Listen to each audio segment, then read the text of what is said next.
Hello there guys and welcome back to the channel. So today's video, first War of Alliance War Season number 13, and we're up against New Nation. So huge shout out to those guys, solid team, great alliance. And we are starting on path 3, and this is the first time I actually take the path. It turns out it's Psychic Taunts. And for that, we have Quake, basically. So first fight is Ebony Maw, and there is nothing too difficult about fighting Ebony Maw on Psychic Taunts with Quake, because we're not going to be hitting him, we're not going to be taking any taunt damage.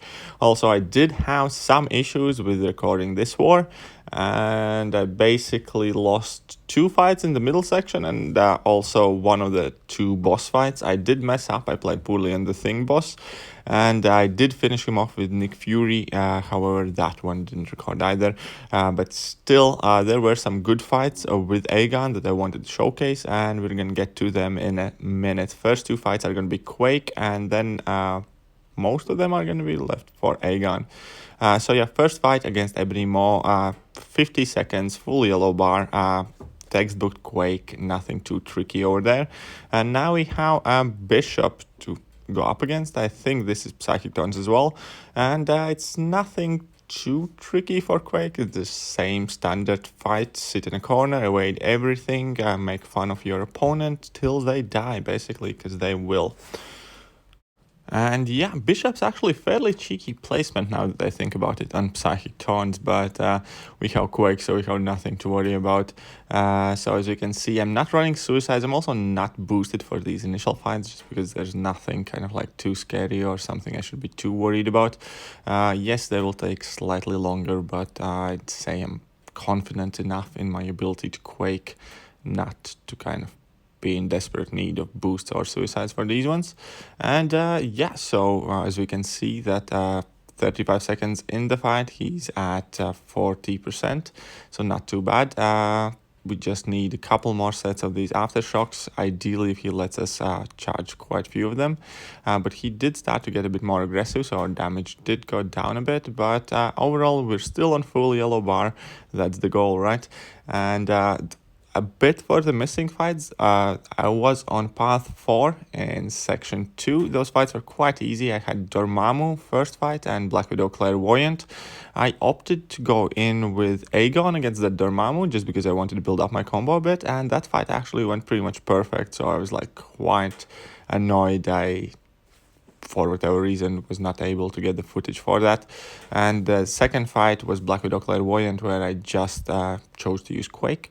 So those will be the 2 fights that we will have missing from this war. In the regular fights anyways. But now that I have dealt with those 2 guys, I have Human Torch and Blade up in the middle section. Now I will put on a medium boost just to kind of like give myself a bit more damage output, because these guys are a bit bulkier, I think. And so first up, we are up against Legacy Lion, and this node has limited immunity, I believe. It also has unblockable periodically, but overall nothing kind of like too bothersome for Quake. And yeah, so this Human Torch he's actually gonna tag me. I will make a mistake in this fight, which is gonna annoy me because I'm not gonna be able to finish on yellow bar with Quake. But overall, it's gonna be a fairly kind of easy, smooth fight. Nothing too difficult about Human Torch when you're using Quake, especially.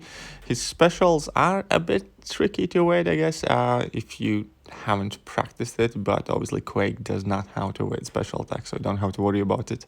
And he likes to throw heavy attack for whatever reason here, but again, heavy is a 2-part heavy, which isn't too difficult to work around. And now 40 seconds in the fight, I drop my heavy at him as well. He's at 54% health. He's going down slowly but surely, as I always like to say with Quake. And as we can see that, yeah, the fight is well into control. However, here somewhere, I don't even remember exactly what's gonna happen, but he is going to tag me, which is gonna annoy me. So yeah, he did a 2-piece on me. Luckily the stun from aftershocks kicked in, so he did not do any more damage to my Quake, and obviously because he had no temperature on him either, basically those incinerates didn't last long at all. Now at this point he's already at 10%, and yes, the fight is nearly over. Now the next fight has like Safeguard and Kinetic Instigator node on it, and I was kind of considering to Quake it. That was the initial plan anyways, to Quake, but Then I figured, why not give Aegon a go? Blade isn't too difficult of a fight. Aegon already had a small ramp-up fight, so he's at 62 combo. And yeah, so it kind of changed my mind in the last minute, and I figured I'll just go in and see how I do with Aegon, especially because I have those 3 away charges. In case I do happen to mess up, I should be fine, kind of like relying on those as well. And yeah, so even though I don't run suicides at the moment and I'm hardly boosted, I still felt that there shouldn't be too much of a trouble, especially since I have 62 on my combo meter, so I'm critting a fair amount already. Now, Safeguard is annoying, however, if need be, I can start dropping my level 2s to do that bigger bleed damage, which is going to help me to close out this fight in time. And overall, at this point, yeah, I was fairly confident that I can take this blade up. And as we can see, the idea is to basically bait his level 1s ideally. And now that was a mistake. I wanted to do an intercept with my special one. However, I did shoot in his block. Now, there is this one kind of fantastic thing about Aegon. Whenever you do misshoot your level 1 and you do connect to your opponent's block with it, they pretty much never punish it. I don't think I remember being punished once for hitting that special attack in opponent's block. So that's like a good, fairly unique quality, I guess. Some champions have that their special attacks are harder to be punished if they're blocked.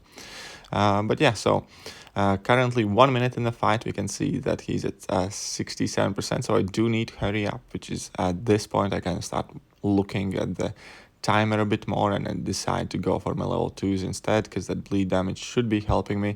As we can see, that bleed also does bypass the safeguard limit, because the safeguard is limiting my damage at 1100 per hit basically. And now he is holding block and regening. However, since I can't crit through block, I can actually out damage that regen with my hits normally, so I'm not too kind of fast or bothered if he gets that extra bit of heal going for him. And yeah, so this fight is kind of like fairly slow, cautious, careful fight where we're chipping down away that blade. Main thing is not to make any unnecessary mistakes, not to take any unnecessary damage. I'd much rather take some hits in a block than eat up a full combo. Now he's at 4%, shoot my level 1, he still somehow survives it at 1%. Now I just block bait heavy attack, punish his heavy attack, and the fight is over. And we have gotten in a solid fight with Aegon that's going to help me to ramp up his combo meter even further. And now for mini bosses, we're going to take that Diablo on enhanced recovery strike back mini boss, which is a fairly interesting sight to see, I suppose. So I do opt to add a potion to my Aegon just to top him up a bit in case I do end up somehow getting smacked by the Diablo. But overall, this fight didn't scare me at all. I was like, Diablo, yeah, cool, okay, let's go. And again, I could have went in with Quake, because obviously Quake has class advantage and all that, and it would be super easy fight for Quake, but I chose Aegon instead because it's an also fairly straightforward fight for Aegon to ramp up his combo, and that is exactly what we're doing here. Now we can see that our crit rate is fairly high at this point already. We're critting much more often than not. And yeah, so 40 seconds in the fight, he's already halfway down, so we are at a decent pace. However, there will be a moment when he will simply absolutely refuse to throw his level 1, which is going to annoy me towards the end of the fight, because sometimes AI just goes like, nope, not doing it, and then you have to kind of like do your best to maintain your patience and remain calm. So you can see here, I'm trying to bet out at level 1. Now, he is not close to 2 or 3 bars of power, but I still kind of feel more easy and comfortably betting out level 1s. Now, I do opt to smack him for a full combo, hoping that he will throw his level 1 after that, but he still doesn't want to do it. And at this point, I think I'm already getting fairly annoyed. However, eventually he does end up throwing his level 1, and then I immediately go for another combo and parry and another combo, and the fight is over. So a really easy fight for a mini boss fight. And the next fight is Red Hulk, and that again is a fairly kind of cheeky placement, just because this node, alongside having like full immunity to all debuffs, has a 40% crit resistance. And Red Hulk is like a beefy lad that also I think has physical and crit resistance in his base kit. So we're going to see a fairly big contrast compared this fight to the previous one, where we just do not crit as much at all. And this guy takes a while to take down, especially once his charges are built up. And yeah, so it's not a hard fight. It's just kind of like a long fight. I suppose that's what they were trying to go for, because in the longer the fight is, the less damage you do, and the more kind of like you have to fight, the more likely you are about to make a mistake, I suppose. Here we can see that we dropped a level 2 and not a single crit of that level 2. Not a single hit of that level 2 crit. But yeah, we're still being like fairly decently in time. So 2 minutes left on a timer. He's at 54%. So I'm not too worried. The main thing is kind of like not to make a mistake, not to slip up, not to lose my combo as the fight goes along. That is kind of like the main thing I'm worried. Because even if he would kind of catch me, I don't think he would be able to finish me off in one combo. But yeah, I still want to keep my combo meter as is. So the fight is going steady. However, our crits are not really all that present in this fight as they should be, as I mentioned, because this node also has critical resistance, and Red Hulk is just like a beefy guy to hit on. But yeah, anyways, we're doing a fine job. A minute and 20 left in this fight, 18%, so he's in Assassin's range. As you can see, when I do crit, these crits do deal more damage. I also purposely at this point kind of smack his block a bit, just try and damage him a bit harder, so I don't just go a single tap. I do drop my 4 hits in the block if opportunity presents itself. And now again, I did a full combo, a level 2 where nothing but the last hit crit. It's quite interesting there.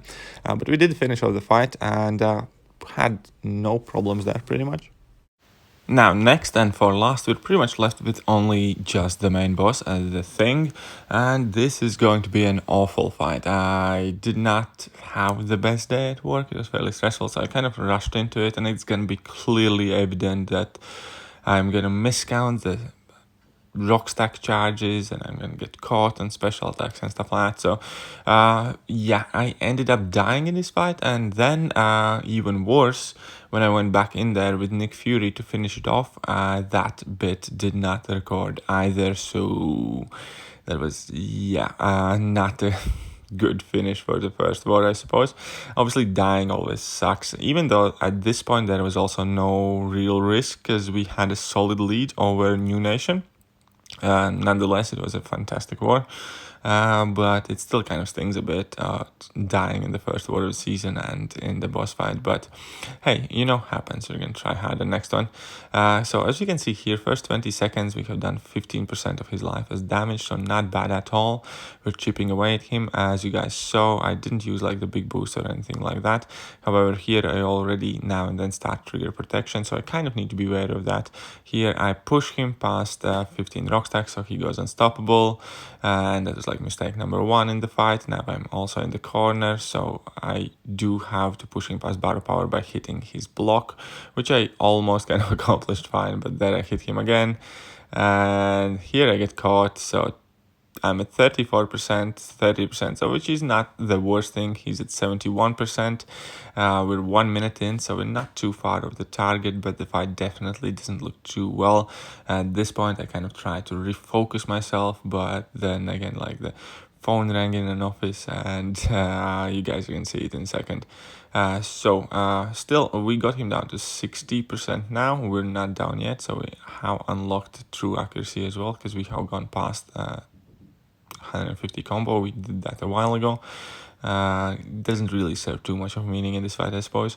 Minute and a half left. He's at 55%, so we do kind of probably have enough time. But I am constantly triggering the protection now, and that is kind of like one of the key things about fighting the thing. You need to know where is that limit of how hard you can hit and how hard you can't hit, and what amount of damage will trigger protection and what amount won't. But still, it is a mistake here. Once again, I probably would have ended up with a timeout in this case anyways. But yeah, so I got KO'd, and that is pretty much it for this war. I did go back in with Nick Fury, finished off the remaining 50% just in a nick of time. And so we did proceed to win the war.